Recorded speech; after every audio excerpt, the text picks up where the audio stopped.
Chapter 18. When we got to Gloria Dump's, I told her I had 2 surprises for her, and asked which one did she want first, the small one or the big one. The small one, said Gloria. I handed her the limitless lozenge and moved it around in her hands, feeling it. Candy, she said. Yes, ma'am, I told her it's called the limitless lozenge. Oh, Lord, yes, I remember these candies. My daddy used to eat them. She unwrapped the limitless lozenge and put it in her mouth, and nodded her head. Do you like it, I asked her. She nodded her head slowly. It tastes sweet, but it also tastes like people leaving. You mean sad, I asked. Does it taste like sorrow to you? That's right, she said. It tastes sorrowful, but sweet. Now what's surprise number 2? A book, I said. A book?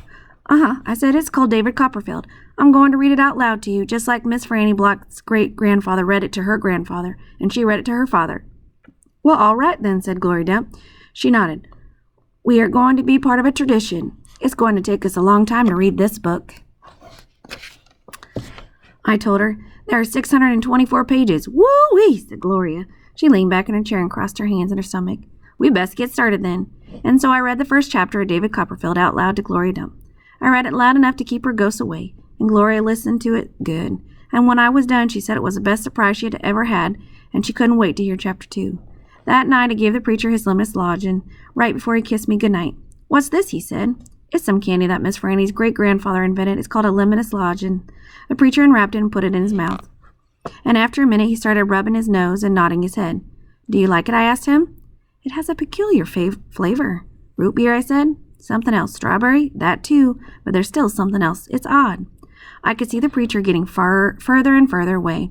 He was hunching up his shoulders and lowering his chin and getting ready to pull his head inside his shell. It almost tastes a little melancholy, he said. Melancholy? What's that? Sad, said the preacher. He rubbed his nose some more. It makes me think of your mother. Winn-Dixie sniffed at the candy wrapper in the preacher's hand. It tastes sad, he said inside. It must be a bad batch. No, I told him. I sat up in bed. That's the way it's supposed to taste. Limitless came back from the war and his whole family was dead. His daddy died fighting and his mama and his sisters died from a disease. And the Yankees burned his house down. And Limitless was sad, very sad. And what he wanted more than anything in the whole world was something sweet. So he built a candy factory and made Limitless lozenges. And he put all the sad he was feeling into the candy. My goodness, said the preacher. Winn-Dixie snuffed the candy wrapper out of the preacher's hand and started chewing on it. Give me that, I said to Winn-Dixie. But he wouldn't give it up. I had to reach inside his mouth and pull it out. You can't eat candy wrappers, I told him. The preacher cleared his throat.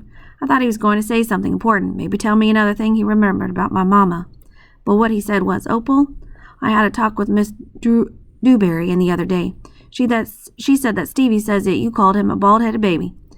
It's true, I said, I did, but he calls Gloria Dump a witch all the time, and he calls Otis retarded, and once he even said that his mama said I shouldn't spend all my time with its old ladies. That's what he said. I think you should apologize to the preacher. Me, I said. Yes, he said. You tell Stevie you're sorry. If you said anything that hurts his feelings, I'm sure he just wants to be your friend.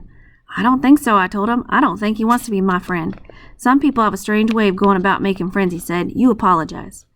Yes, sir, I said. Then I remember Carson. Daddy, I said, do you know anything about Amanda Wilkinson? What kind of thing? Do you know something about her and somebody named Carson? Carson was her brother. He drowned last year. He's dead? Yes, said the preacher. His family is still suffering a great deal. How old was he? 5, said the preacher. He was only 5 years old. Daddy, I said, how could you not tell me about something like that? Other people's tragedies should not be the subject of idle conversation. There's no reason for me to tell you. It's just that I needed to know, I said, because it helps explain Amanda. No wonder she's so pinch-faced. What's that? Said the preacher. Nothing, I said. Good night, India, Opal, the preacher said. He leaned over and kissed me, and I smelled the root beer and the strawberry and the sadness all mixed together on his breath. He patted Winn-Dixie on the head and got up and turned off the light and closed the door. I didn't go to sleep right away. I lay there and thought how life was like limitless lozenges, how the sweet and the sad were all mixed up together, and how hard it was to separate them out. It was confusing. Daddy, I shouted. After a minute, he opened the door and he raised his eyebrows at me. What was the word you said? The word that meant sad? Melancholy, he said. Melancholy, I repeated. I liked the way it sounded, like there was music hidden somewhere inside it. Good night now, the preacher said. Good night, I told him back. I got up out of bed and unwrapped a limitless lozenge and sucked it on it hard and thought about my mama leaving me. That was a melancholy feeling. And then I thought about Amanda and Carson. And that made me feel melancholy, too. Poor Amanda, and poor Carson. He was the same age as Sweetie Pie, but he would never get to have his 6th birthday party.